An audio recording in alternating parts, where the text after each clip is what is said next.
So yesterday in class, we talked about the different kinds of interfaces the user created, which is what I demoed in the first video where we created the other interface.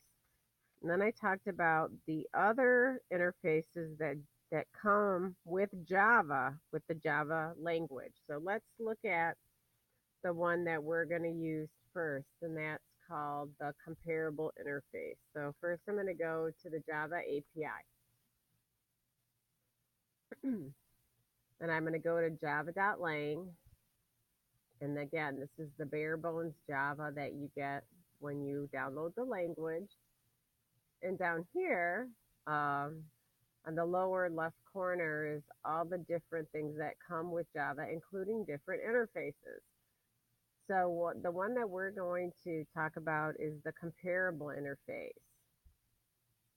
So the comparable interface, there's a lot of mumbo jumbo here, contains one method. That is the compare to method. It will return an integer. And the way the compare to method works is that if I'm going to jump over to I'm going to jump over here, my document, so I can talk about this. So here's the method header. It's going to look like public int compare to, and then a set of parentheses. And I'm going to encourage you to put in here object obj, just like we did for equals. And just like we did for equals, what we're going to want to do first is to cast the object. So we're going to do a comparison for the die class. So we're going to just do like we did last time. Double x equals, we're going to cast to die obj. So we're comparing apples to apples. All right, so at the top here, I'm going to write some notes about what does the compare to method do. Notice that we're talking about returning an int. So if this method returns a 0, it means the two objects compared are equal.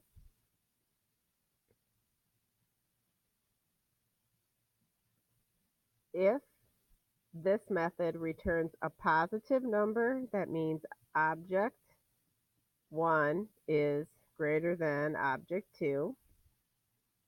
And if the compare to method returns a negative number, that means object 1 is less than object 2. Now, the part of this where we actually create the interface, the public interface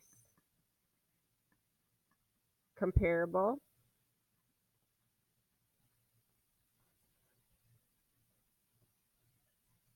containing the method header public int compare to.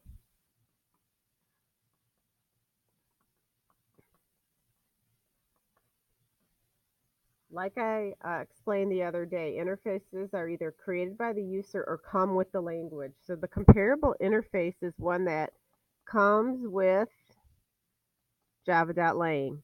You will never, ever, ever, ever, ever, ever, ever type this up. This is already done for you, comes with the language. If you type this up, you're going to screw something up. So don't ever do it. This comes with the language. It's already done. Kind of like how the string class is already coded. It's already done. You would never name a class public class string because you would mess up the string class. All right, so let's pretend we're writing the compare to method for the die class. So that means in the method header, we're going to actually add public class die. Right now it says implements doable, and we can implement more than one interface. So we're going to say comma comparable. So since we've already coded an equals method for the die class, we should use it. So we're going to say if this dot equals x. So the object that calls me, if it's equal to this x, then they're equal, so I'm going to return 0. Else, I could do something like this. And we determined equality based on the num faces, I believe. So we're going to say this dot get num faces, and hopefully this is the name of the method, double equals, or I'm sorry, no, is great, let's say greater than x dot get num faces, and we'll correct all this if I'm typing up the name of the method wrong. We're going to return a positive number. You can return any positive number. I'm just going to return 1. And I would have to say here is not the curly bracket. It would be the parentheses, and I would have to add if.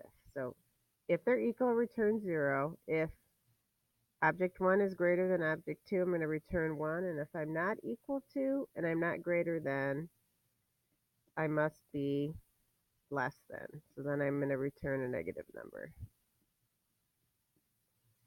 Notice in each case, I've returned an integer. It doesn't matter if I'm going through the first branch, the second branch, or the third branch. So I'm going to stop this video, and then I'm going to jump over to my code, and we're going to show you how to implement this.